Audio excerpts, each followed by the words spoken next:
이거야말로 나도 답이 정해졌어. 같이 말해볼까 그러면? 하나 둘 셋 후자. 이거 사용하세요. 저 같으면 3개월치 받고 퇴사할 것 같아요. 저도 3개월 받고 퇴사 생각할 것 같은데.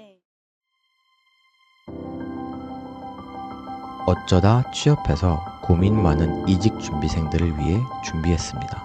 나에게 맞는 기업과 직무를 찾아 퇴사 이직을 꿈꾸는 청취자들을 위한 어쩌다 취업. 두 번째 사연 읽겠습니다. 안녕하세요. 영업직무 2년차 28살 곽사원입니다. 2년간 팀을 2번 옮겼지만 점점 성과를 내지 못하고 회사 내 평가가 점점 안 좋아지고 있습니다. 인사팀에서는 인력 충원이 필요한 사업관리팀으로 갈지 3개월치 월급을 받고 퇴사할지 선택하라고 하는데 저는 어떤 선택을 하는 게 좋을까요? 후자. 아 저는 수치스러워서 못 살아요. 저는 돈보다 인정받는 게 너무 중요한 것 같아가지고 지금 인정해주시는 분들과 이뻐해주시는 분들과 함께 열심히 너무 행복하게 일하고 있거든요. 어차피 인정받지도 못하는데 돈 받고 다른 회사 가면 되지 않을까. 근데 누가 봐도 후자를 고를 것 같은 그런 선택지인 것 같습니다. 저 같으면 3개월치 받고 퇴사할 것 같아요. 그 3개월치를 받고 퇴사하면서 이제 그 기간 동안 자소서 쓰고 해서 다른 직무를 찾아볼 것 같지. 이분이 이제 신입이 아니잖아요. 그래서 어느 정도 평판도 다 형성이 됐을 거고, 사실 그렇게 평판이 형성됐을 때 바꾸기가 어떤 특별한 계기가 없으면은 좀 힘들다고 저는 생각을 하거든요. 회사 많고 본인이 또 꿈을 펼칠 수 있는 직장이 다른 데도 충분히 많을 거라고 생각하기 때문에. 저도 3개월 받고 퇴사 생각할 것 같은데 이미 약간 상황을 들어보니까 거의 공고사직이 아닌가. 이미 팀을 2번 변경했는데도 평판의 차이가 없었다는 거는 뭐 회사나 개인 둘 중에 어디에 문제가 있느냐와 상관없이 그 회사와 본인이 맞지 않는 거라고 저는 생각을 하기 때문에 굳이 맞지 않는 거에 끼워 들어갈 필요는 없지 않나. 좋은 곳을 찾아 떠나시기 바랍니다.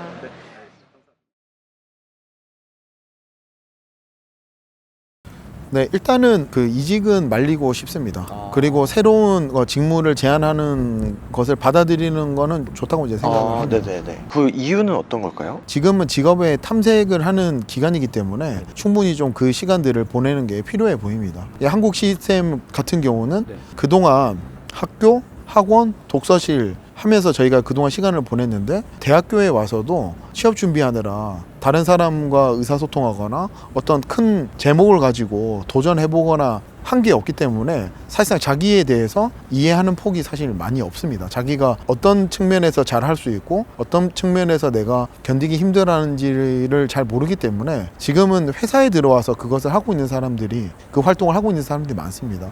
지금은 좀 버티라고 말씀드리고 싶습니다. 거기에 있으면서 좀 더 업무를 해보면서 그걸 찾고 이직을 하더라도 그렇게 하는 게 낫다. 네, 맞습니다. 지금은 조금 더 자기에 맞는 게 뭔지, 직무가 뭔지, 산업이 뭔지 그거를 좀 더 찾으면 좋을 것 같고, 그리고 어떤 상사와 일하는 것이 좋고 어떤 동료와 호흡을 맞추는 게 좋은지도 같이 좀 판단하면 좋을 것 같습니다. 그냥 마냥 아무 생각 없이 다니면 그게 찾아지는 건 아니잖아요. 네, 맞습니다. 어떻게 좀 찾으면 좋을까요? 자기가 마음에 와닿는 일들이 있거든요. 내가 제 문제 한번 해결해보고 싶다. 저 일은 내가 해보고 싶다라고 해서 이야기를 해서 실제 기회가 주어질 수도 있거든요.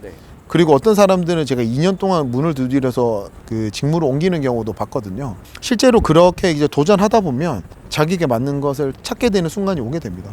만약에 이분이 지금 20대가 아니라 30대 초중반, 연차가 한 3, 4년 이후에 이 상황이라면 똑같은 선택을 하는 게 맞을까요? 네, 만약에 3년 차에서 5년 차, 만약에 30대 초반이라면 6개월, 3개월, 한 달을 정해놓고 내가 한 달은 이 업무를 해보겠다, 두 번째 달은 뭘 해보겠다, 세 번째 달은 뭘 해보겠다라고 명확하게 내가 한 달을 보낸 시간에 대한 결과물을 어떤지를 보고 그렇게 짧은 시간 동안 직무를 탐색하는, 그리고 아니면 업무 스쿱, 업무의 영역에 대해서 선택하는 걸로 그렇게 하면 회사도 좋고 개인한테도 좋기 때문에 그 부분에 대해서는 회사도 충분히 받아들일 수 있을 것 같습니다. 동일한 직무 내에서도 그 업무를 바꿀 수 있기 때문에 그렇게 좀 제안해도 될 것 같습니다. 영업을 예로 든다면 분석하는 일이 맞거나 밖에 나가서 돌아다니는 게 맞거나 아니면 옆에 있는 가치사슬을 돌아다니는 일을 하는 게 맞거나 이런 여러 가지 것들을 중에서 선택하는 걸로 보시면 될 것 같습니다.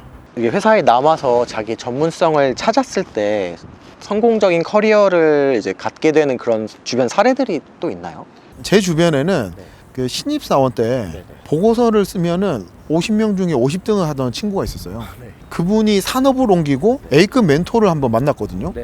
그분이 이제 보고서를 쓰면은 그룹의 BP가 되고 그랬어요. 베스트 프랙티스가 되고 그걸로 이제 보고서를 쓰는 걸로 바뀌었었거든요. 제가 그걸 보면서 누구를 만나느냐 그리고 어떤 위치에 있느냐에 따라서 그 사람 능력이 180도 달라질 수 있다는 걸 보게 됐습니다. 사실 그분은 한 개 섹터에 지금 본부장까지 하고 있습니다.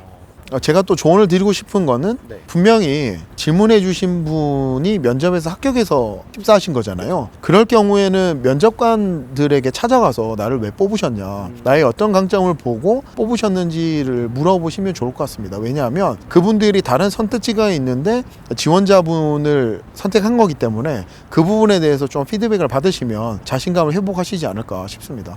새로운 직무를 제안받았던 것도 이 사람의 강점과 이 직무가 맞을 거기 때문에 그 인사팀이나 대표님이 아마 제안을 하신 것 같거든요. 아, 보통 인사팀에서 그래도 그런 제안을 했을 때 이 친구가 여기 가서 뭔가 잘할 수 있을 것 같다는 게 뭐라도 있으니까 제안을 하는 거죠. 네, 맞습니다.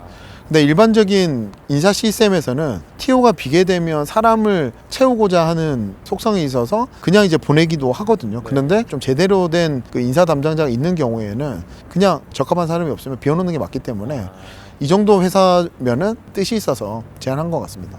지금 고민은 많이 되고 힘들겠지만 본인의 전문성을 찾고 이직하는 걸 추천한다. 네, 맞습니다. 지금은 직업의 탐색의 시간이기 때문에 확실히 자기의 강점을 찾는 게 우선일 것 같습니다.